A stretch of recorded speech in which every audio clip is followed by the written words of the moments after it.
सबसे पहले developing news से मुतालिक आपको अपडेट कर रहे हैं। इस्लामाबाद पुलिस लाहौर से फव्वाद चौधरी को लेकर इस्लामाबाद रवाना हो गई है। सर्विसेज अस्पताल लाहौर में तिब्बी मुआयने के बाद फव्वाद चौधरी को इस्लामाबाद पुलिस के साथ रवाना किया गया। इस पर मजीद जानने के लिए हमें ज्वाइन किया है नुमाइंदा जियो न्यूज़ अयाज अकबरी सुजई ने, और फव्वाद चौधरी की बाजियाबी के लिए दायर दरखास्त पर लाहौर हाई कोर्ट में समाअत का अहवाल जानेंगे नुमाइंदा जियो न्यूज़ शाहिद हुसैन से। सबसे पहले अयाज, आपने आपसे कुछ देर पहले बताया कि भेरा के करीब ये काफिला पहुंच गया है और आप ये कह रहे हैं कि 6 से 6:30 के दरमियान फव्वाद चौधरी के साथ जो इस्लामाबाद पुलिस का काफिला है ये यहाँ पर पहुंच जाएगा इस्लामाबाद। जी बिल्कुल, हमारे पास एस्टिमेटेड टाइम तो यही आ रहा है। अगर इसके दरमियान कोई रुकावट ना हुई या कहीं रुके ना तो यही एक्सपेक्टेड टाइम आ रहा है जितने बजे जो लाहौर टू प्लाजा से गाड़ियाँ रवाना हुई हैं और अभी तक जहाँ ये पहुंची हैं अभी तक इस दौरान कोई रुकावट नहीं हुई। और जो स्पीड लिमिट के मुताबिक जो मोटरवे की जो स्पीड लिमिट है उस मुताबिक जो है गाड़ियाँ रवा दवा है और ताहाल अभी तक कोई किसी किस्म की कोई रुकावट रिपोर्ट नहीं हुई। जो जिस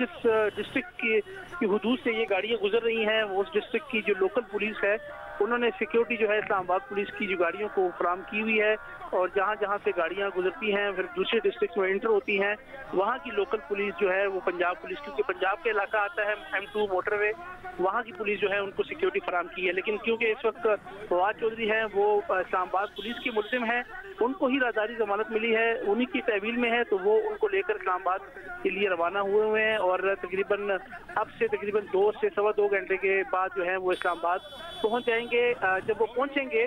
तो अगर ड्यूटी मजिस्ट्रेट कचहरी में मौजूद हुए तो उनको पेश किया जाएगा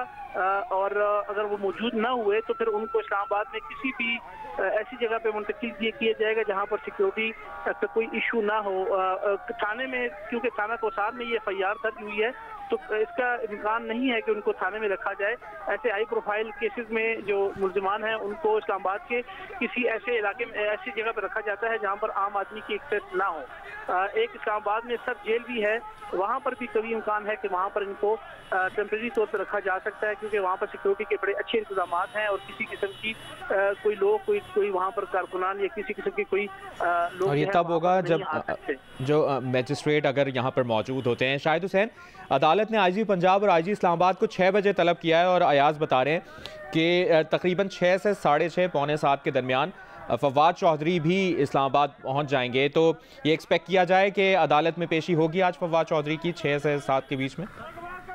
आज 6 बजे जब केस की समाअत का आगाज होगा तो उस वक्त ये तवक्को जरूर की जा सकती है कि एक जामे जवाब जो है वो अदालत के सामने जरूर आएगा। अगर IG जो है दोनों अदालत में पेश नहीं होते तो उस सूरत में सरकारी वकील की तरफ से एक मौसर जवाब जरूर आएगा, क्योंकि पहली जो समाअत हुई थी उसमें सरकारी वकील ने यह कहा था कि उन्होंने बड़ी कोशिश की कि लोकेशन को ट्रैक किया जा सके, लेकिन वो फवाद चौधरी की लोकेशन को ट्रैक नहीं कर सके। और साथ उन्होंने बड़ा वाज़ेह जवाब ये दिया था कि पंजाब पुलिस की हिरासत में फवाद चौधरी नहीं है, इसलिए भी वो उनको ट्रैक नहीं कर पा रहे। लेकिन जैसे अभी बता रहे हैं कि अगर वो 6 से 6:30 बजे तक इस्लामाबाद पहुंच जाते हैं तो ऐसी सूरत में चूंकि अब 3 घंटे का वक्त है तो जो सरकारी वकील हैं वो कम से कम ये अदालत को जरूर आगाह कर सकेंगे कि क्या वो पैगाम कन्वे हुआ अदालत का पुलिस हुकाम तक, IG इस्लामाबाद तक या नहीं, और ये कि क्या IG इस्लामाबाद रास्ते में है, वो पहुंच रहे हैं या नहीं पहुंच रहे। ये सब जो है अब 6 बजे के करीब ही जब केस की दोबारा समाअत का आगाज होगा तो उस वक्त ये चीजें जो है वो अदालत के सामने रखी जाएंगी। क्योंकि अगर 3 बजे अदालत ने हुक्म दिया तो लाहौर से इस्लामाबाद का जो रास्ता है अगर 120 किलोमीटर फी घंटा की रफ्तार से भी गाड़ियां चले तो उस सूरत में भी 4 से 4.5 घंटे में ये फासला तय होता है। तो अगर जो IG इस्लामाबाद यहाँ इस्लामाबाद से लाहौर आना भी चाहें तो 3 घंटे के अंदर जो है वो पहुंचना लाहौर में बहुत मुश्किल है। अगर ओवर स्पीडिंग की जाए तो और बात है, लेकिन 3 घंटे में आना मुश्किल है। तो इसलिए हम ये कह सकते हैं कि 6 बजे कम से कम IG इस्लामाबाद अगर इस्लामाबाद से वो आएंगे तो उस सूरत में उनका यहाँ पहुंचना मुश्किल होगा, लेकिन कम से कम सरकारी वकील एक जवाब जरूर अदालत को दे सकेंगे। सही। इसी दौरान अपडेट भी ये है कि फव्वाद चौधरी इस्लामाबाद उनको मुंतकिल किया जा रहा है। काफिले ने भेरा इंटरचेंज क्रॉस कर लिया है और जो फव्वाद चौधरी की बाजियाबी के लिए दायर दरखास्त पर लाहौर हाई कोर्ट में इससे पहले जो समाअत हुई, शायद वो भी बताइएगा अदालत की जानिब से क्या रिमार्क्स दिए गए, समाअत का अहवाल क्या था आपके पास?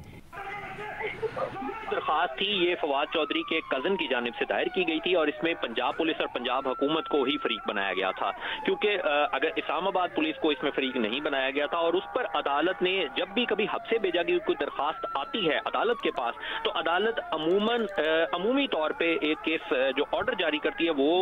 जिसकी भी बाजियाबी का कहा गया हो उसको बाजियाब करने का हुक्म देती है। तो जस्टिस तारिक सलीम शेख ने जब पहली बार समाअत का आगाज किया तो उन्होंने फवाद चौधरी को पेश करने का कहा, लेकिन उस वक्त वो सर्विसेज हॉस्पिटल में मेडिकल करवा रहे थे और जैसे ही अदालत ने फिर 2 बजे समाअत का वक्त मुकर्रर किया और 2 बजे के करीब जो अदालत ने जब दोबारा केस के ऊपर समाअत हुई तो अदालत को फवाद चौधरी के वकील ने यह बताया कि कुछ लीडरान जो पीटीआई के थे वो फवाद चौधरी के उस काफिले के साथ साथ थे, उस पुलिस के साथ साथ थे और उनके मुताबिक उनको पुलिस जो है लेकर इस्लामाबाद के लिए रवाना हो चुकी है। जिस पर जस्टिस तारिक सलीम शेख ने कहा कि वो जब कोई हुक्म करते हैं तो उस पर अमल दरामद उन्होंने करवाना होता और ऐसे नहीं हो सकता कि अदालत एक हुक्म जारी करे और उस पर अमल दरामद ना हो। दोबारा जब 3 बजे केस की समाअत का आगाज हुआ तो पंजाब हुकूमत के वकील उन्होंने आके अदालत को ये बताना चाहा कि उन्होंने क्या क्या कोशिश की है फवाद चौधरी की लोकेशन को ट्रैक करने के लिए, लेकिन जस्टिस तारिक सलीम शेख ने कहा कि मैं आपको सुनना ही नहीं चाहता। जब तक जिसकी बाजियाबी यानी फवाद चौधरी को जब तक अदालत में पेश नहीं किया जाएगा मैं आपको नहीं सुनूंगा, पहले उनको यहाँ पेश किया जाए उसके बाद वो उनको सुनेंगे। जिस पर उसके बावजूद जो पंजाब हुकूमत के वकील थे उन्होंने बताया कि उन्होंने पंजाब पुलिस से राब्ता किया और उनको अभी तक यही इल्म है कि पंजाब पुलिस के पास फवाद चौधरी नहीं है, इसलिए वो लोकेशन को ट्रैक नहीं कर रहे। और जब आईजी को बुलाने की बात हुई तो उस पर भी उन्होंने कहा कि आईजी पंजाब भी यहाँ पर नहीं है, जिस पर जस्टिस तारिक सलीम शेख ने कहा तो फिर आप चाहते हैं कि मैं आईजी इस्लामाबाद और आईजी पंजाब को तलब कर लूं, जिस पर पंजाब हुकूमत के वकील ने कोई जवाब नहीं दिया। जिस पर जस्टिस तारिक सलीम शेख ने कहा ठीक है आईजी पंजाब और आईजी इस्लामाबाद 6 बजे लाहौर हाई कोर्ट में पेश। ठीक है अयाज, आप भी साथ ही रहिएगा, शाहिद हुसैन आप भी हमारे साथ ही रहेगा और इसी दौरान